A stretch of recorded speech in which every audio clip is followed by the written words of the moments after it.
Kisah Para Rasul pasal 13. Pada waktu itu, dalam jemaat di Antiokhia, ada beberapa nabi dan pengajar, yaitu Barnabas dan Simeon yang disebut Niger, dan Lukius orang Kirene, dan Menahem yang diasuh bersama dengan raja wilayah Herodes, dan Saulus.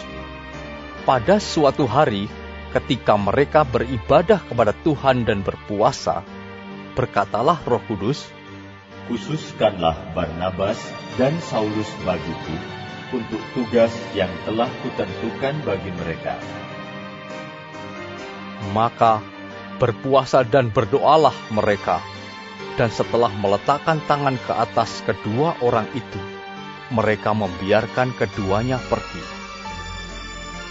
Oleh karena disuruh Roh Kudus, Barnabas dan Saulus berangkat ke Seleukia, dan dari situ mereka berlayar ke Siprus.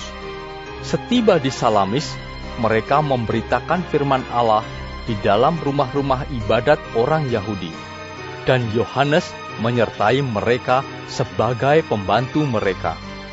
Mereka mengelilingi seluruh pulau itu sampai ke Pafos. Di situ mereka bertemu dengan seorang Yahudi bernama Bar-Yesus. Ia seorang tukang sihir dan nabi palsu. Ia adalah kawan gubernur pulau itu, Sergius Paulus, yang adalah orang cerdas. Gubernur itu memanggil Barnabas dan Saulus karena ia ingin mendengar firman Allah. Tetapi Elimas, demikianlah namanya dalam bahasa Yunani, tukang sihir itu, menghalang-halangi mereka dan berusaha membelokkan gubernur itu dari imannya. Tetapi Saulus, juga disebut Paulus, yang penuh dengan Roh Kudus, menatap dia dan berkata, "Hai anak iblis, engkau penuh dengan rupa-rupa tipu muslihat dan kejahatan. Engkau musuh segala kebenaran. Tidakkah engkau akan berhenti membelokkan jalan Tuhan yang lurus itu? Sekarang, lihatlah, tangan Tuhan datang menimpa engkau, dan engkau menjadi buta. Beberapa hari lamanya engkau tidak dapat melihat matahari."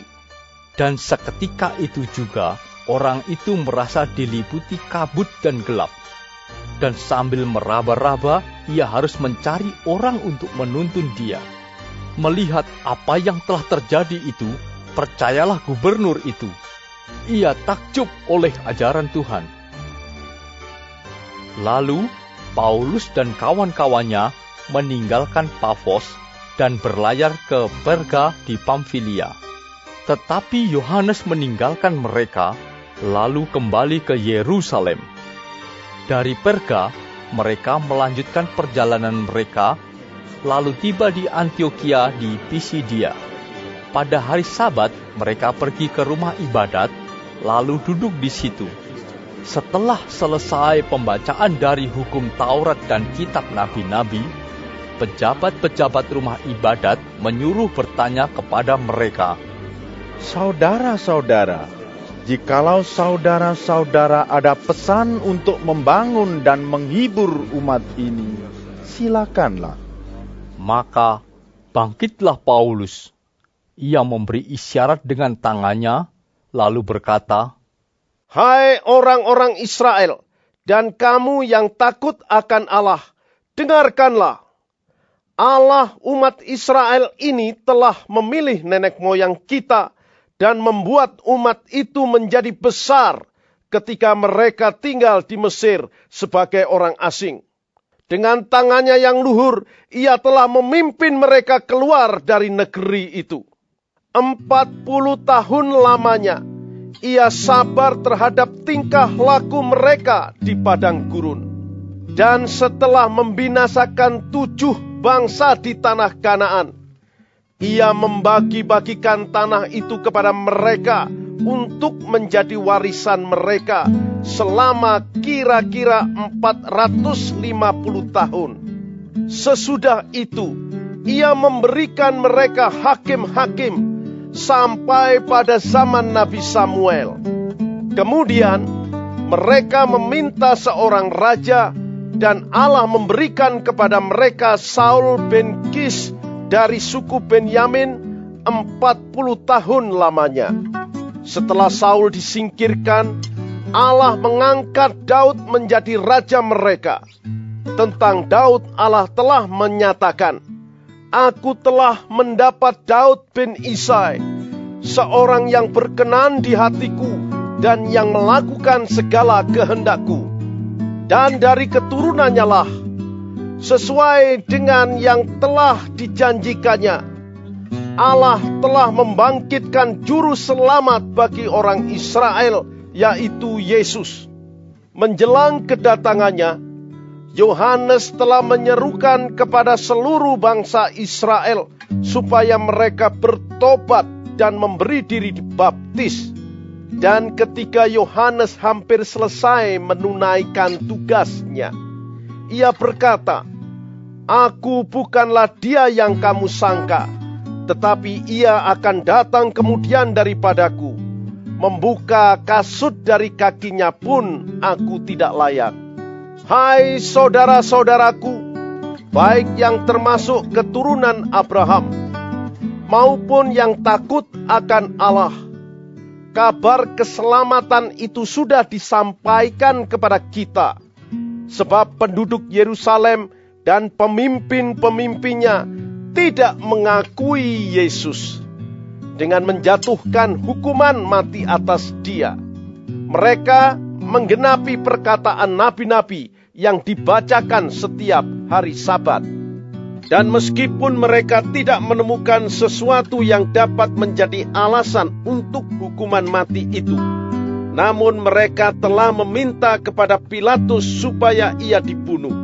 Dan setelah mereka menggenapi segala sesuatu yang ada tertulis tentang dia, mereka menurunkan dia dari kayu salib, lalu membaringkannya di dalam kubur. Tetapi Allah membangkitkan dia dari antara orang mati. Dan selama beberapa waktu, ia menampakkan diri kepada mereka yang mengikuti dia dari Galilea ke Yerusalem. Mereka itulah yang sekarang menjadi saksinya bagi umat ini. Dan kami sekarang memberitakan kabar kesukaan kepada kamu, yaitu bahwa janji yang diberikan kepada nenek moyang kita telah digenapi Allah kepada kita, keturunan mereka, dengan membangkitkan Yesus seperti yang ada tertulis dalam Mazmur kedua. "Anakku engkau, aku telah memperanakkan engkau pada hari ini." Allah telah membangkitkan dia dari antara orang mati, dan ia tidak akan diserahkan kembali kepada kebinasaan. Hal itu dinyatakan oleh Tuhan dalam firman ini, "Aku akan menggenapi kepadamu janji-janji yang kudus yang dapat dipercayai, yang telah kuberikan kepada Daud." Sebab itu, ia mengatakan dalam Mazmur yang lain, "Engkau tidak akan membiarkan orang kudusmu melihat kebinasaan." Sebab Daud melakukan kehendak Allah pada zamannya. Lalu ia mangkat dan dibaringkan di samping nenek moyangnya. Dan ia memang diserahkan kepada kebinasaan.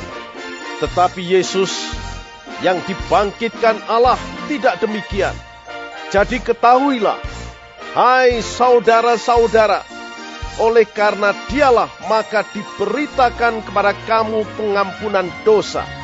Dan di dalam dialah setiap orang yang percaya memperoleh pembebasan dari segala dosa yang tidak dapat kamu peroleh dari hukum Musa. Karena itu, waspadalah, supaya jangan berlaku atas kamu apa yang telah dikatakan dalam kitab nabi-nabi. Ingatlah, hai kamu penghina-penghina, tercenganglah dan lenyaplah, sebab aku melakukan suatu pekerjaan dalam zamanmu, suatu pekerjaan yang tidak akan kamu percayai jika diceritakan kepadamu. Ketika Paulus dan Barnabas keluar, Mereka diminta untuk berbicara tentang pokok itu pula pada hari Sabat berikutnya. Setelah selesai ibadah, banyak orang Yahudi dan penganut-penganut agama Yahudi yang takut akan Allah mengikuti Paulus dan Barnabas. Kedua rasul itu mengajar mereka dan menasihati supaya mereka tetap hidup di dalam kasih karunia Allah. Pada hari Sabat berikutnya, datanglah hampir seluruh kota itu berkumpul untuk mendengar firman Allah. Akan tetapi, ketika orang Yahudi melihat orang banyak itu, penuhlah mereka dengan iri hati, dan sambil menghujat, mereka membantah apa yang dikatakan oleh Paulus. Tetapi dengan berani, Paulus dan Barnabas berkata, Memang kepada kamulah firman Allah harus diberitakan lebih dahulu, tetapi kamu menolaknya dan menganggap dirimu tidak layak untuk beroleh hidup yang kekal. Karena itu, kami berpaling kepada bangsa-bangsa lain. Sebab inilah yang diperintahkan kepada kami. Aku telah menentukan engkau menjadi terang bagi bangsa-bangsa yang tidak mengenal Allah, supaya engkau membawa keselamatan sampai ke ujung bumi. Mendengar itu, bergembiralah semua orang yang tidak mengenal Allah, dan mereka memuliakan firman Tuhan. Dan semua orang yang ditentukan Allah untuk hidup yang kekal menjadi percaya. Lalu firman Tuhan disiarkan di seluruh daerah itu. Orang-orang Yahudi menghasut perempuan-perempuan terkemuka yang takut akan Allah dan pembesar-pembesar di kota itu, dan mereka menimbulkan penganiayaan atas Paulus dan Barnabas dan mengusir mereka dari daerah itu. Akan tetapi, Paulus dan Barnabas mengebaskan debu kaki mereka sebagai peringatan bagi orang-orang itu, lalu pergi ke Ikonium. Dan murid-murid di Antiokhia penuh dengan sukacita dan dengan Roh Kudus. Kisah Para Rasul pasal 14. Di Ikonium pun, kedua rasul itu masuk ke rumah ibadat orang Yahudi, lalu mengajar sedemikian rupa, sehingga sejumlah besar orang Yahudi dan orang Yunani menjadi percaya. Tetapi orang-orang Yahudi yang menolak pemberitaan mereka memanaskan hati orang-orang yang tidak mengenal Allah dan membuat mereka gusar terhadap saudara-saudara itu. Paulus dan Barnabas tinggal beberapa waktu lamanya di situ. Mereka mengajar dengan berani karena mereka percaya kepada Tuhan. Dan Tuhan menguatkan berita tentang kasih karunia-Nya dengan mengaruniakan kepada mereka kuasa untuk mengadakan tanda-tanda dan mujizat-mujizat. Tetapi orang banyak di kota itu terbelah menjadi dua. Ada yang memihak kepada orang Yahudi, ada pula yang memihak kepada kedua rasul itu. Maka mulailah orang-orang yang tidak mengenal Allah dan orang-orang Yahudi bersama-sama dengan pemimpin-pemimpin mereka menimbulkan suatu gerakan untuk menyiksa dan melempari kedua rasul itu dengan batu. Setelah rasul-rasul itu mengetahuinya, menyingkirlah mereka ke kota-kota di Likaonia, yaitu Listra dan Derbe dan daerah sekitarnya. Di situ mereka memberitakan Injil. Di Listra ada seorang yang duduk saja karena lemah kakinya dan lumpuh sejak ia dilahirkan, dan belum pernah dapat berjalan. Ia duduk mendengarkan ketika Paulus berbicara, dan Paulus menatap dia dan melihat bahwa ia beriman dan dapat disembuhkan. Lalu kata Paulus dengan suara nyaring, Berdirilah tegak di atas kakimu. dan orang itu melonjak berdiri, lalu berjalan kian kemari. Ketika orang banyak melihat apa yang telah diperbuat Paulus, mereka itu berseru dalam bahasa Likaonia, Dewa-dewa telah turun ke tengah-tengah kita dalam rupa manusia. Barnabas mereka sebut Zeus, dan Paulus mereka sebut Hermes, karena ia yang berbicara. Maka datanglah imam dewa Zeus yang kuilnya terletak di luar kota, membawa lembu-lembu jantan dan karangan-karangan bunga ke pintu gerbang kota untuk mempersembahkan korban bersama-sama dengan orang banyak kepada rasul-rasul itu. Mendengar itu, Barnabas dan Paulus mengoyakkan pakaian mereka, lalu terjun ke tengah-tengah orang banyak itu sambil berseru, "Hai kamu sekalian, mengapa kamu berbuat demikian? Kami ini adalah manusia biasa sama seperti kamu. Kami ada di sini untuk memberitakan Injil kepada kamu, supaya kamu meninggalkan perbuatan sia-sia ini dan berbalik kepada Allah yang hidup, yang telah menjadikan langit dan bumi, laut dan segala isinya. Dalam zaman yang lampau, Allah membiarkan semua bangsa menuruti jalannya masing-masing. Namun ia bukan tidak menyatakan dirinya dengan berbagai-bagai kebajikan, yaitu dengan menurunkan hujan dari langit, dan dengan memberikan musim-musim subur bagi kamu. Ia memuaskan hatimu dengan makanan dan kegembiraan." Walaupun rasul-rasul itu berkata demikian, namun hampir-hampir tidak dapat mereka mencegah orang banyak mempersembahkan kurban kepada mereka. Tetapi datanglah orang-orang Yahudi dari Antiokhia dan Ikonium, dan mereka membujuk orang banyak itu memihak mereka. Lalu mereka melempari Paulus dengan batu dan menyeretnya keluar kota, karena mereka menyangka bahwa ia telah mati. Akan tetapi, ketika murid-murid itu berdiri mengelilingi dia, bangkitlah ia lalu masuk ke dalam kota. Keesokan harinya, berangkatlah ia bersama-sama dengan Barnabas ke Derbe.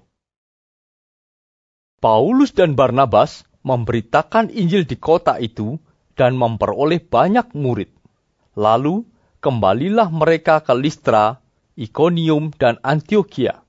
Di tempat itu mereka menguatkan hati murid-murid itu dan menasihati mereka supaya mereka bertekun di dalam iman, dan mengatakan bahwa untuk masuk ke dalam kerajaan Allah, kita harus mengalami banyak sengsara. Di tiap-tiap jemaat, rasul-rasul itu menetapkan penatua-penatua bagi jemaat itu. Dan setelah berdoa dan berpuasa, mereka menyerahkan penatua-penatua itu kepada Tuhan yang adalah sumber kepercayaan mereka. Mereka menjelajah seluruh Pisidia dan tiba di Pamfilia. Di situ mereka memberitakan firman di Perga, lalu pergi ke Atalia di pantai. Dari situ berlayarlah mereka ke Antiokhia. Di tempat itulah mereka dahulu diserahkan kepada kasih karunia Allah untuk memulai pekerjaan yang telah mereka selesaikan. Setibanya di situ, mereka memanggil jemaat berkumpul, lalu mereka menceritakan segala sesuatu yang Allah lakukan dengan perantaraan mereka, dan bahwa Ia telah membuka pintu bagi bangsa-bangsa lain kepada iman. Di situ mereka lama tinggal bersama-sama dengan murid-murid itu.